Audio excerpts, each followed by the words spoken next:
Shalom à toutes et à tous, c'est votre frère Barley. Très heureux de vous retrouver en ce jour de joie et de paix que le Seigneur nous a accordé dans sa grâce. Notre sujet d'aujourd'hui, c'est les langages bibliques et les langages non bibliques. Les termes bibliques et les termes bibliques. Nous tirons notre sujet dans le livre de 1 Corinthiens 15 à partir du premier verset jusqu'à 3. Nous lisons par la grâce de Dieu, nous lisons au nom du Seigneur Jésus-Christ. Ici, l'apôtre Paul nous dit, « Je vous rappelle, frères, l'évangile que je vous ai annoncé, que vous avez reçu, dans lequel vous avez persévéré et par lequel vous êtes sauvés. Si vous les retenez dans le terme où je vous l'ai annoncé, autrement, vous auriez crié en vain. Je vous ai enseigné avant tout, comme je l'avais aussi reçu, que Christ est mort pour nos péchés, selon les Écritures. Il a été enseveli et il est ressuscité le troisième jour, selon les Écritures. Et il est apparu à Céphas, puis aux 12, et ensuite il est apparu à plus de 500 frères à la fois, dont la plupart sont encore vivants. » On s'arrête là. Mes bien-aimés Seigneur, dans cette portion de l'Écriture, l'apôtre Paul nous dit que l'évangile qu'il a enseigné, qu'il a apporté, si nous le retenions dans les termes bibliques, autrement, nous aurons crié en vain. Et il explicite que Christ est mort selon les Écritures, il nous a sauvés selon les Écritures, il a été enseveli et resté selon les Écritures. Donc le mot-clé dans cette portion d'écriture, c'est selon les Écritures. Donc mes frères dans le Seigneur, tout ce que nous pouvons recevoir de Dieu par l'évangile doit être selon les Écritures. Voilà pourquoi nous intitulons notre sujet les termes bibliques. Parce que nous devons retenir l'évangile dans les termes bibliques, dans les termes apostoliques. Autrement, nous avons crié en vain. C'est très important parce que nous avons remarqué parmi nous, au cours des âges, il y a eu des choses qui ont été introduites et qui aujourd'hui sont en train d'être ajoutées, des choses non bibliques, les termes non bibliques. Je donnerai le cas, par exemple, pour être direct. Il y a certains qui apportent l'évangile en disant « Abandonne le péché et viens au Seigneur. » Abandonne le péché et viens à Jésus. Cette façon de présenter les choses n'est pas biblique, d'où ça ne peut pas apporter de salut. On ne peut pas abandonner le péché et venir à Christ. Parce que si quelqu'un, par lui-même, est à mesure d'abandonner le péché, est à mesure de se débarrasser du péché, il n'a plus besoin de sauveur. Parce que dans les termes bibliques, les langages bibliques, les termes bibliques, il est écrit « Venez au Seigneur tel que vous êtes ». Ce ne sont pas les malades qui ont besoin du médecin. Non, ce ne sont pas les médecins qui ont besoin de malades, mais ce sont les malades qui ont besoin du médecin. Donc, venez à moi, vous qui êtes fatigués, surchargés, venez tel que vous êtes. C'est ça l'évangile. Parce qu'à mesure de dire aux gens, Tika Masumo, laisse le péché, viens au Seigneur, nous formons des hypocrites. Et cela ne peut pas apporter les salis. Donc, cette façon de présenter les choses est anti-biblique. Abandonne le péché, viens à Christ. Il y a des choses, d'autres langages anti-bibliques que nous employons souvent. Souvent, nous avons l'habitude d'adorer Dieu avec les noms que nous imaginons. Par exemple, tu regardes un film, hein, tu vois quelqu'un qu'on appelle Tarzan. Et puis tu te dis, ah, Jésus est le véritable Tarzan. Ça, c'est pas biblique. Tu regardes un film, tu écoutes une chanson, tu dis, ah, Jésus, c'est lui les grands maîtres. Bon, les grands maîtres est biblique parce que il est le maître. Mais il y a d'autres choses. Quelqu'un qui dit, par exemple, Jésus et Songambeli babetara likofite. Ça, c'est pas Christ. Songambeli, c'est l'auteur de ces surnoms, de ces nicknames. C'est votre musicien, c'est pas Jésus.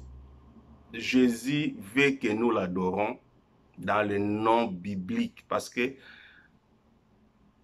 tout ce qui vient de l'homme n'entrera pas au ciel. Il est écrit, la chair et le sang n'hériteront pas. Dans le royaume des cieux, dans l'œuvre du salut, on n'apporte rien. On vient tel qu'on est. On se répand, on vient tel qu'on est. Et puis lui, il nous fait entrer dans son plan. Il est écrit quelque part dans Éphésiens qu'en Christ, nous porterons les œuvres qu'il a prédestinées d'avance, que nous les pratiquons. Donc, en Christ, lorsque Dieu nous appelle individuellement, il a prévu à chacun de nous des œuvres qu'il va pratiquer en Christ. Ce sont les œuvres du Saint-Esprit. Donc, on n'apporte rien. Dans le royaume de cieux, tout est là. Dieu a ses noms d'adoration. Adore Dieu avec ses noms. Parce que les noms de Dieu, les titres, les attributs de Dieu qui se trouvent dans sa parole sont infaillibles. Lorsqu'il dit que je suis le premier et le dernier, c'est vrai, c'est indiscutable. Mais lorsque tu dis que Christ est Songambeli, mais il y a d'autres personnes qui sont en mesure de donner le cours dans Songambeli. Donc, ça, ce sont des choses charnelles. On n'apporte pas dans l'adoration. D'autres langages, de petits langages que nous utilisons souvent, maman pasteur. Ici, je ne fais pas allusion d'une femme qui prêche, mais à une femme, à la femme du berger, du pasteur, de l'ancien d'une assemblée locale. Cette façon de parler est charnelle et n'est pas biblique. Dans une assemblée, il n'y a que des sœurs, il n'y a que des frères. On s'appelle par des frères. Il n'y a pas de papa, il n'y a pas de yaya, il n'y a pas de... Là, dans notre façon de s'appeler, parce qu'en Christ, nous sommes frères et sœurs. Dieu a des fils et des filles de Dieu. Il n'a pas d'oncle, il n'a pas de petits-fils. Donc, Christ avait dit, allez dire à mes frères. Et quelque part, il dit, appelez-vous frères, vous êtes frères. Donc, on s'appelle des frères. C'est souvent dans des milieux non bibliques, quand tu appelles ton berger ou un ancien frère, il se voit diminuer. Or, les titres frères, à mon humble avis, c'est le plus grand titre qui puisse exister parce que c'est par Jésus-Christ que je suis devenu frère. Donc, cela est même le symbole, le fruit de l'œuvre de la croix. Donc, c'est par Jésus-Christ que je suis frère en Christ. Mon Seigneur a dit verser le sang pour cela. Donc, on est frères, on n'est pas des grands frères. Jésus n'est pas notre grand frère, il est notre frère. Il était premier-né et il a fait de nous un royaume de premiers-nés. Tel qu'il est, tel que nous serons. Lui, il nous appelle frère, il ne nous appelle pas petit frère. Ça, c'est l'esprit congolais que nous voulons amener dans l'adoration. Yaya, yaya. C'est anti. Ce ne sont pas des termes bibliques. Nous devons retenir l'évangile dans les termes bibliques, en tout et pour tout. Ça, c'est très important. L'évangile par lequel vous êtes sauvés, nous devons le retenir selon les Écritures. Selon les Écritures.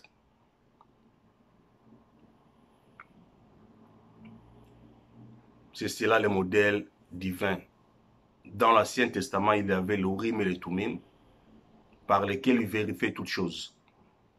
Aujourd'hui, nous devons apporter dans la présence de Dieu que ce qui est à lui, pas un fait étranger, en tout et pour tout. Nous devons veiller à cela. Pas des excès, pas de moins. Parole sur parole.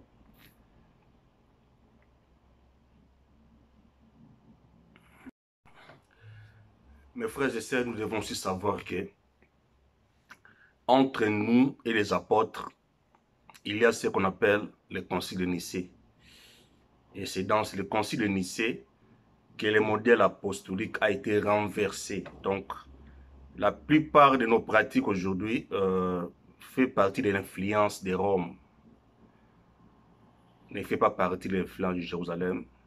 Alors qu'il est écrit, c'est à Sion que la loi sortira et c'est à Jérusalem que viendra la parole. Donc, nous devons abandonner le modèle romain pour retourner au modèle de Jérusalem. Quand je dis modèle de Jérusalem, je fais allusion à la foi apostolique. Parce que l'influence de Rome est très présente dans le milieu, de l'Église. Donc, la plupart des termes que nous utilisons, la plupart de la façon de faire des gens aujourd'hui émane de Rome. Là où ils ont l'habitude de dire, tout chemin mène à Rome. Mais il n'y a qu'un seul chemin qui nous retourne à Jérusalem. C'est le message de la restauration.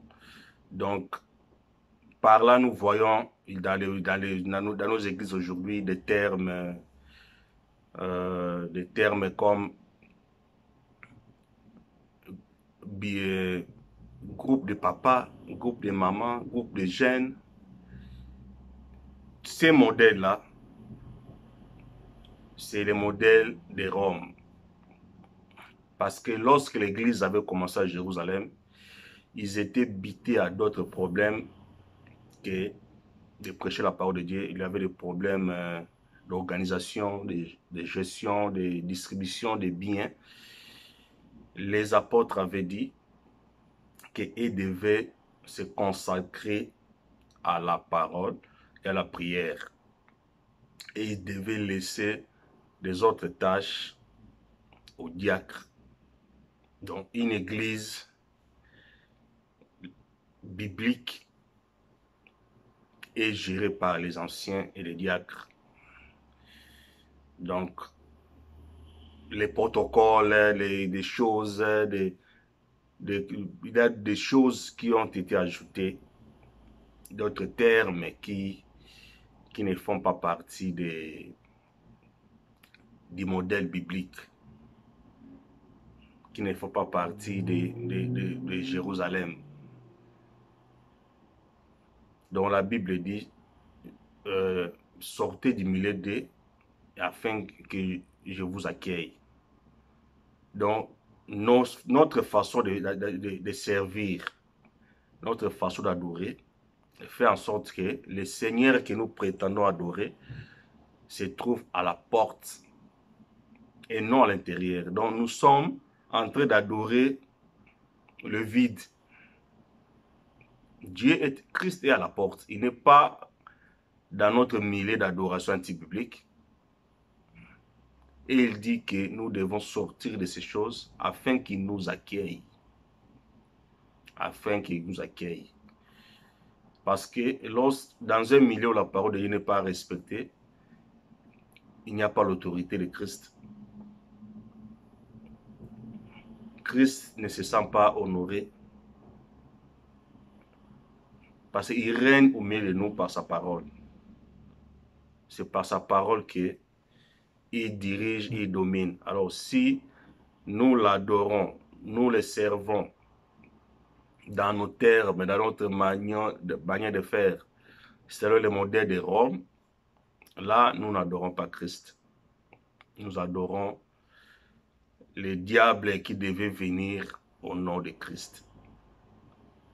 Parce que lui-même, le Seigneur avait dit, le diable viendra sous mon nom.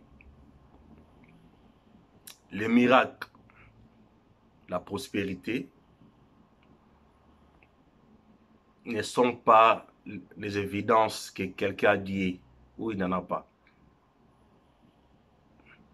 Parce que l'onction descend partout où on prononce la parole, où on crie le nom de Jésus. L'onction descendra.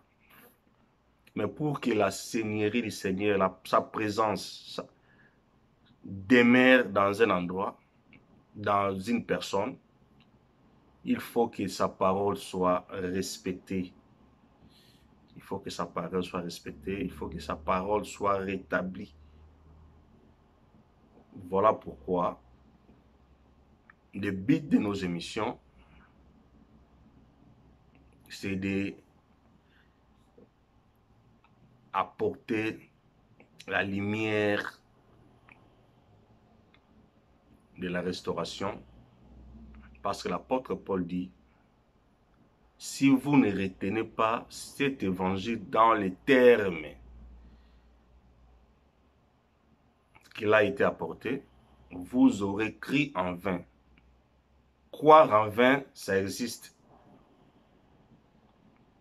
Il y a des gens qui croient en vain parce que je vous avais dit dans nos précédentes émissions que c'est comme un architecte qui donne le plan et à la fin, il vient vérifier si ce qui a été bâti selon le plan. Vous pouvez beau travailler, vous pouvez même faire un édifice plus joli que ce qui se trouve dans le plan. Mais lorsque le maître du chantier viendra, le propriétaire viendra, il ne va pas vous récompenser. Il vous dira que vous avez travaillé en vain. Vous avez travaillé en vain parce que ce que vous avez bâti est en désaccord avec les plans. Ça, c'était la première partie de l'émission. Nous aurons à continuer au moins à faire 3 parties de cette émission, de ce sujet, les termes bibliques et les termes non bibliques, les langages bibliques et les langages non bibliques. Que Dieu vous bénisse. C'est votre frère Barley. À la prochaine.